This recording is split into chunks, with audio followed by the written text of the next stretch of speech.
Greetings and welcome, friends. Mr. Waddy here, and mis amigos de algebra. We have already been having some conversations about this idea of scatter plots, and it's the idea that I can represent a whole bunch of data that measures usually two different variables and relates them in some way. All right, and a scatter plot is a graph that shows the relationship between two data sets. The two data sets are graphed each as ordered pairs in a coordinate plane, and scatter plots can show trends in the data. So let's look at this example one. It says the scatter plot shown, which I will show momentarily, right here. Ooh, gorgeous. So you can see it represents a whole bunch of points, and the position of those points correspond with, the different x and y axes. So it says the scatter plot shown shows the amounts in grams, that's the x-axis, of sugar, and the numbers y of calories in 10 different smoothies. All right, so here we can see, so this data point represents a smoothie, gentlemen, with 52 grams of sugar and 250 calories, right? So the coordinates of that point, 50 to 50, represent those two separate things. All right, so we've got a scatter plot. And if I have all of these points, there are 10 points here, and they represent the 10 different smoothies. It says this: how many calories are in the smoothie that contains 56? How'd you find that? So you went to 56 on the x-axis. You found, in this case, there was 1 point above it. And if you read over, it's 270. Lovely, lovely. So that's a single data point. There's 270 calories in that smoothie. And then it says, how many grams of sugar are in the smoothie that contains 320 calories? You guys are following along on your packet. So if I find 320, this time I knew the y. I found the point that it corresponds to, read it down to the x, and it's 70 is there. So 70 grams of sugar correspond to that smoothie. And then they ask this question, which is not a question that smoothies can tell you, but a question that a whole bunch of data we could start to make an argument for. It says, what tends to happen to the number of calories as the number of grams of sugar increases? Right? So as I go further to the right, these in general increase in calories. Yeah. So that the number of calories increases. All right? And that's not a rule that works all of the time. For instance, look at this data point compared to this data point. If I went to the right, this one actually went down in calories. Right? So it's not an all the time rule, but it's one thing that we will eventually try to represent linearly, right? In this case, I might say this might be a line that kind of represents the general average relationship between sugar and calories in smoothies. All right, and then I could end up making predictions based on that line.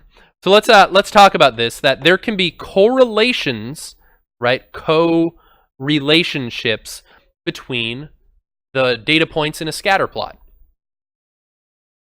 All right? A correlation is a relationship between data sets. You can use a scatter plot to describe the correlation between data. So notice as x increases, it appears as though y increases. The further to the right I go, the higher up this goes on the y. That would be a positive correlation. Also notice that these data points are somewhat tightly clustered, that I think I could draw a line that represents those pretty well. A negative correlation means that the further to the right I go, the more down, right, that these points tend to get. This would be a negative correlation because, right, these are going downhill. You could even think that that line is like got a negative slope. And it's also possible that there's no correlation. There's no relationship between these values, right? That someone's, say, height and someone's bank account. Short people can be rich and tall people can be poor, and short people can be poor and tall people can be rich. It would not necessarily have a correlation between those things. Now, one of a common phrase that's important to know, and you'll like this one, Cameron, is that correlation does not imply causation. Okay? That means that in this relationship, even though there's a trend, that doesn't mean that if I change this value, that it's causing the Y value to change. Okay? That there might be a relationship kind of going on here, but it doesn't mean that X causes Y. Here, you can, thank you.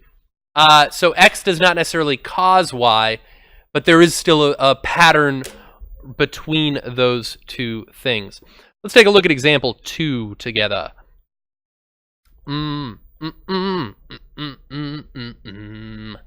Here we go with examples. All right. Tell whether the data shows a positive, negative, or no correlation. So age and vehicles owned. All right, so the older a person is, you can see that there's a different number of vehicles that they've owned. All right, is there a correlation between these points? They're kind of scattered all over, so this would be no correlation. And if I tried to draw like a circle or ellipse around those points, if I tried to draw like a football around them, it's kind of very circular. And that usually happens when there's no correlation. Now, the correlation between average daily temperature and coats sold per day, it seems as though the hotter it is, yeah, what happens? You guys tell me. The hotter it is, the fewer coats, the less coats that we sell. All right? And notice if I draw a football ellipse around these, that it's actually an elongated shape. Here, Devin, you can close your Chromebook forever. Thank you. And if I draw that football, if I connect the dots for the ends of that football, that I will actually have a line roughly. Most of the time it works out. That kind of describes that situation. And because this was going down as X increased, this would be a negative correlation. All right, so nothing too crazy yet. Nothing too crazy. Ooh, let's take a look at these. Excellent.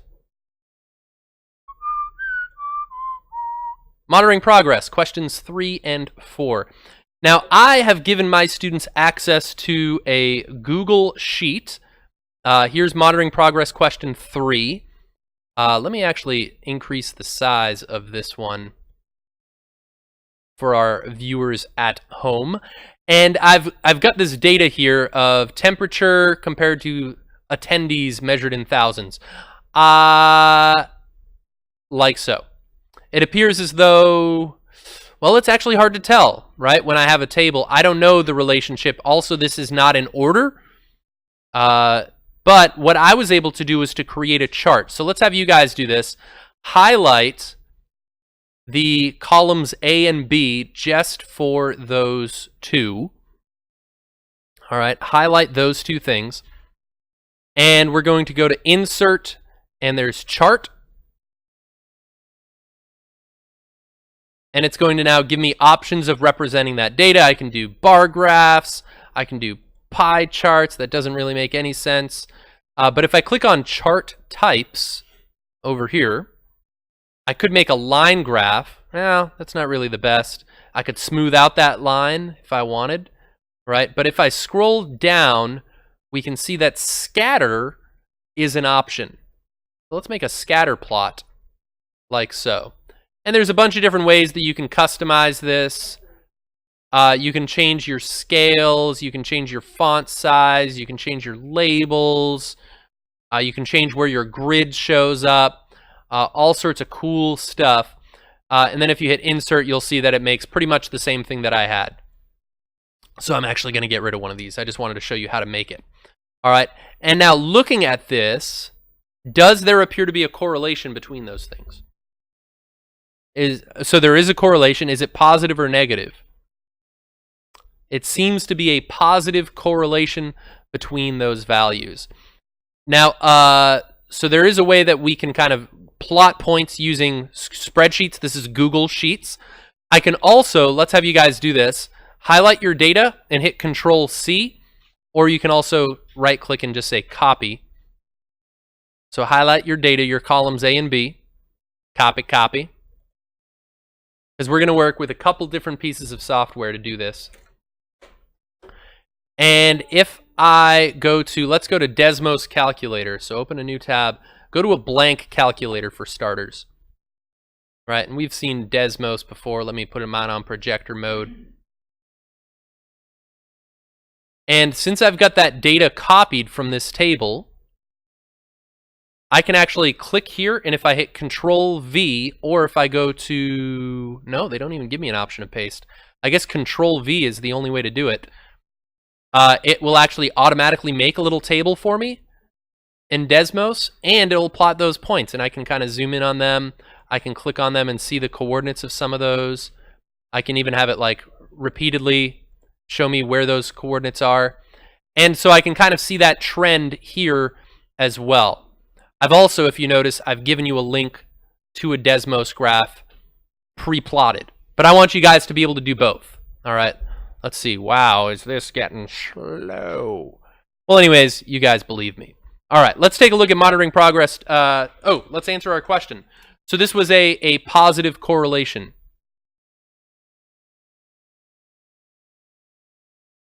And I have no idea what we're talking about attendees for, but if the temperature increases and the attendees increase, maybe this is for like a water park and not a ski resort, right? Because if it's like in the 80 degrees and 90 degrees, chances are the attendees would decrease at a ski resort. Unless, I guess, maybe they're doing some music harvest festivals or things like that in the summer. But well, let's be honest, most people want to go skiing at a ski resort. All right, let's look at this next one. So monitoring progress 4. Go back to your spreadsheet and notice this. Monitoring progress question 4. I've got it pre-done for us. I've got the data pre-plugged in. You're welcome, by the way. I just helped you out bunches. Which also, if you leave this tab open, if for some reason you don't have internet at home, you will be able to still access this data at home and edit it a little bit. So let's see, what does the trend appear to be here? Negative. As the age of the car increases, the value decreases in thousands. That's a true story, bro. Depreciating car values. That is a negative correlation. All right, definitely a negative correlation right there. Can you guys think of any exceptions to this rule?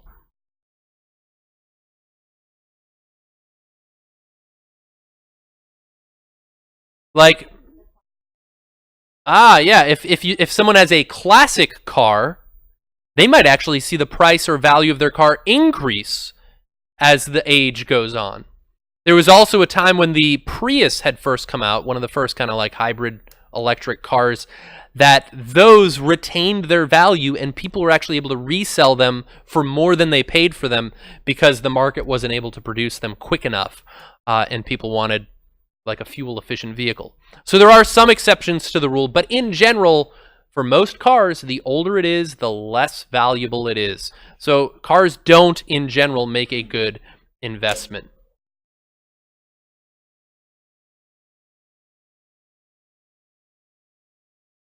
Right, if it's a classic. That was what we said, like if the exception to the rule for classic cars.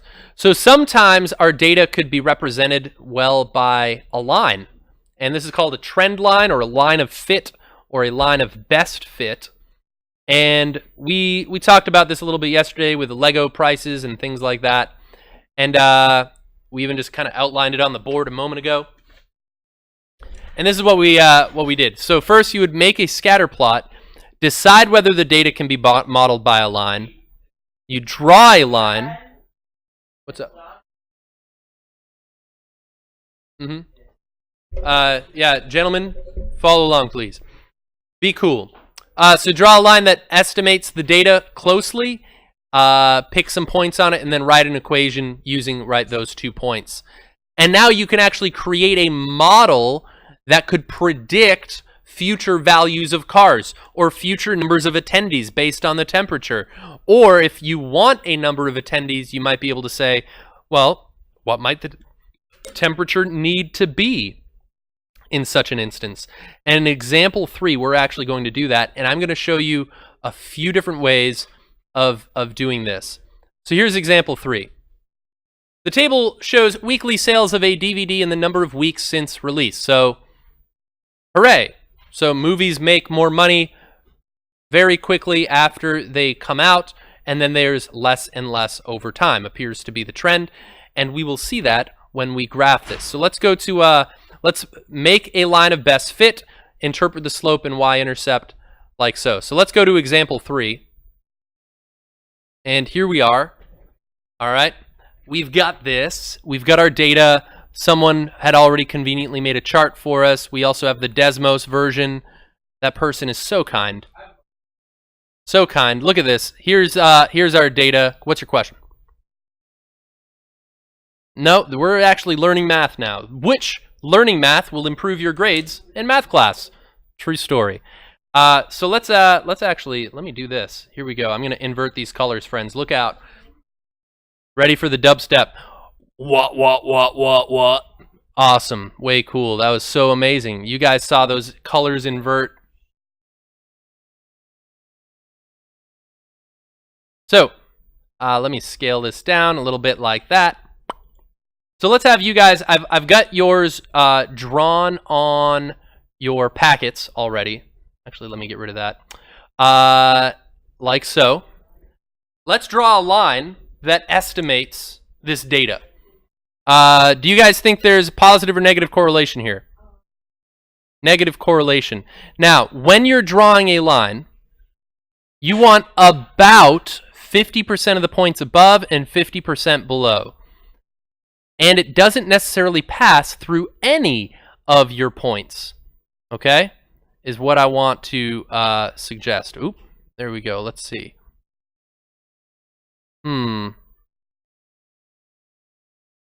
I don't know. What are you guys thinking here? Like that?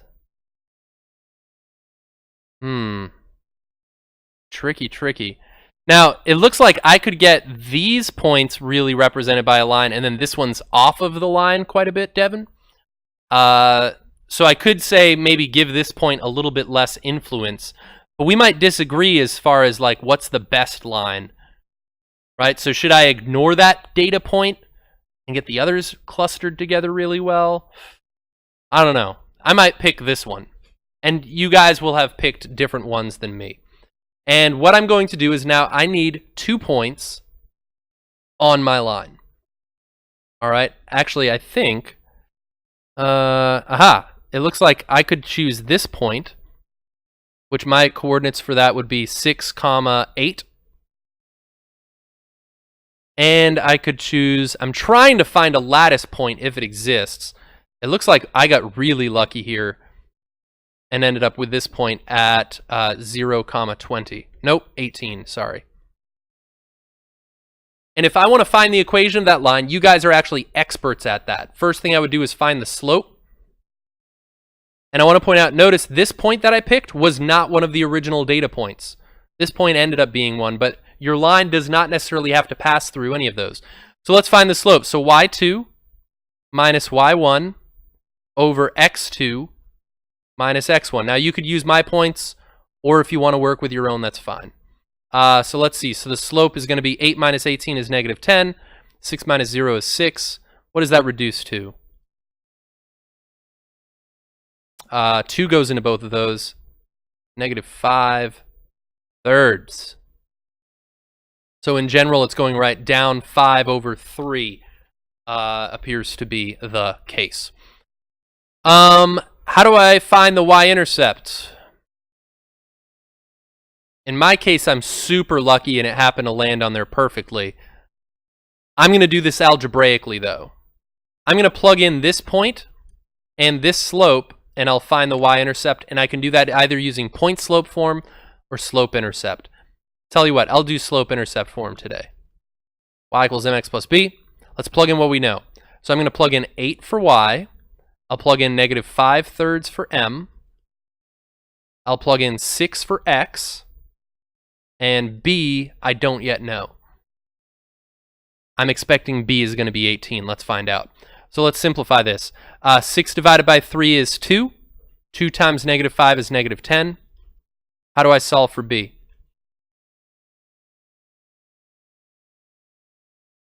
How do I get b by itself? You with us, Devin? Add 10 to both sides. And I get b is equal to 18. And so my model is y equals negative 5/3 x plus 18. So there's my equation. I expect my equation kind of predicts these points. It won't work every time. But now they ask me this question, interpret the slope and the y-intercept. Now the slope, what were these units? What was the y measuring? Sales in millions. And the x was measuring weeks since release. So my slope, m, represents, the slope m represents that sales tend to decrease by 5 million, and that's in dollars, every 3 weeks after release.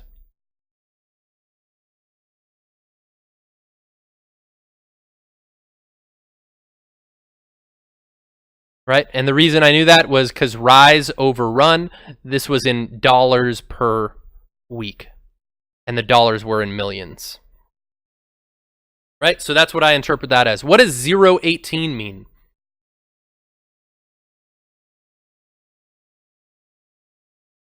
That, that the first week, week 0, that the week it launches, the first week expects to make how much money? Make $18 million. Hooray! Now, you guys know how to find equations. You can do this algebraically. Let's go back to our spreadsheet. And I'm going to show you how to do this 2 ways. Let's go to the spreadsheet. And clicking on the chart that was pre-made, there's a little triangle here. Go to Advanced Edit. All right?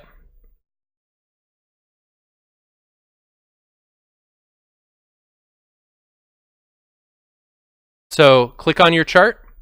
There's a little triangle, Advanced Edit. That little triangle might be invisible. Okay.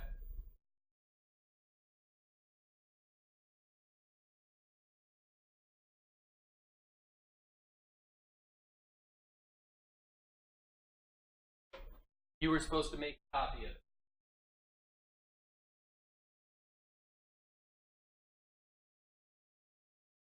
Okay, so.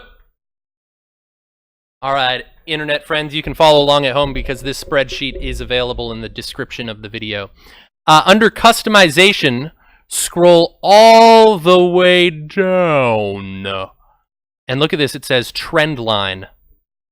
And I'm going to select linear. But notice there's some other options.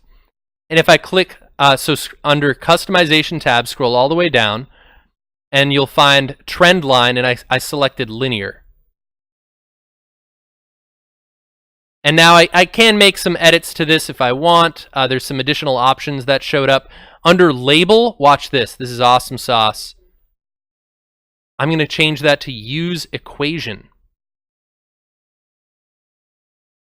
And you can change, right, the thickness of the line and color of the line, all sorts of things if you want. Like so. I'm going to hit update. Bam. There we go. And now I've got a trend line and question, what is their slope? Look at right here. This is y equals mx plus b. The slope is the number with the x, negative 1.833, which, what was our slope? Negative 5/3. What is 5 divided by 3? I got negative 1.6 repeating. So my slope is a little bit different than theirs. And what's their y-intercept? The 19.25. My y-intercept, I said, was around 18. Okay? But what's cool is the computer was able to find the actual line of best fit for this data set. Let's check out Desmos's version. So click at cell C1 and go to Desmos. I think I already had mine open. Desmos, I think, is even more powerful than Google Sheets. And I'm sorry, Google, you're my first love, but Desmos is doing an amazing job here. Okay, that was really hard to admit. So if you go to this Desmos and scroll down, Jimmy, yeah, you can ignore this screenshot. Wherever there's find a blank cell. All right, find a blank thing somewhere on this list. It can be after the screenshot, it doesn't matter. Now, my data points, notice it says X1 and Y1. Watch this. I'm going to type Y1, and it says Y1 has 8 elements in the list. Thanks. And we're going to hit the tilde sign, which, right, is on the kind of top left of your keyboard, Jimmy. So top left of your keyboard is the tilde. And I'm going to do mx plus b. So I'm going to write m. I'm going to hit x1 plus b. And notice that this actually gives me a line of best fit. It gives me a trend line. Okay? I can, if you want to change the color, yeah, you can erase it. If you click on this little cog up here, you can change the color purple or something like that. And now I can actually click and drag points and make predictions. So I could say, oh, I think on week 9, they should make about $2.75 million. About, right? I think at somewhere after week 10, they're going to stop making significant money off of this. Now, our model does not make sense here. This does not mean they start losing $2.7 million on week 12. Right? Our model kind of only makes sense for a certain amount of data, right? But I can actually make predictions based off of this. Now, what's the slope and y-intercept of this line? Does anyone see it?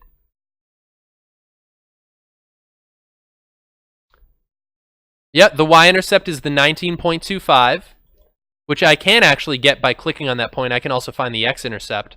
So I could actually even say that around week 10.5, it stops making money. And I can see the slope here, so it actually reads that out for me. So I actually like Desmos better for this, and for all of these problems, I actually gave you a link to Desmos or the chart. But we do still need to know how to do this algebraically on paper. Now on paper, our model's a little bit different. Your model's different than mine. What's cool about the computer is that it can actually find the best fit line, the truly best fit line. Cool, cool. Let's see. Where do I go from here? Should I do one more example, maybe? Kinda. Let's take a look at monitoring progress question 5.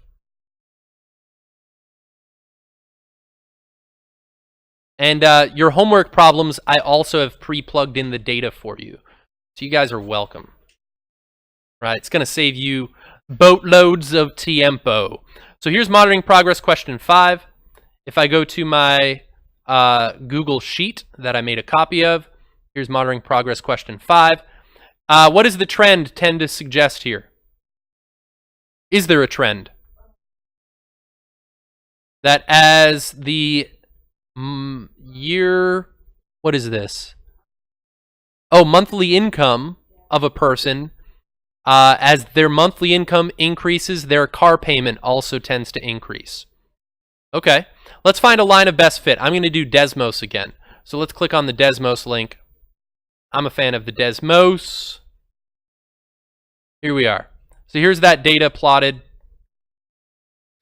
Is that right? That is not right. Oh, here it is. My bad. I clicked on the older one. All right, so here it is. It says the following data pairs monthly income in dollars and the monthly car payment, also in dollars, of 6 people. Write an equation that models the monthly car payment. So now you guys could do this by hand, draw a line, find 2 points, find your slope and y-intercept, and make your predictions. Let's do this in Desmos right now. So I'm going to make a new little table, and I'm going to type y1 tilde mx1, nope, there it is, plus b. And notice that writes a pretty cool equation for us automatically. Here's the slope, here's the y-intercept. Lovely, right? And based off of 6 data points, I can now kind of make predictions that if a person makes $3,000 a month, they might have a car payment of almost $600. And I probably could have told you this. If you make $0 a month, you should probably not have a car payment. Probably not a good idea. And so that's actually interesting that the y-intercept worked out so well. Man, that is... You can have a car payment of $1.91 per month if you make $0. But the model doesn't necessarily make sense beyond the data. All right, if I'm making predictions within the data, it's usually better. That's called interpolation. If I'm making predictions before I had any data or after I had any data, it usually starts to fall apart from there, right? For instance, if a person's making $10,000 a month, I don't think there's that many cars that you can pay $1,990.78 for per month. All right, but we tend to see the relationship here. And there are exceptions to the rule, right? A person that suddenly gets a pay raise, they might be like, dude, I don't need to increase my lifestyle. I want to increase my margin, right? I don't want to like be strapped for cash. I'd rather keep a cheap car, and maybe a person does that. And then there's this person. This person might be kind of like living outside their means. They really want it to look awesome driving around in that sweet car and impressing everybody else, but they kind of don't really make enough money to pay for it, right? So that person's kind of on the other end, where this one's like the affordable person, like, oh no, I think I just need to get from point A to point B, and that's sufficient. So you guys can find equations using both Desmos and algebraically. I need you to know how to do both of those things. All right, well, thanks for watching, Internet friends. Adios.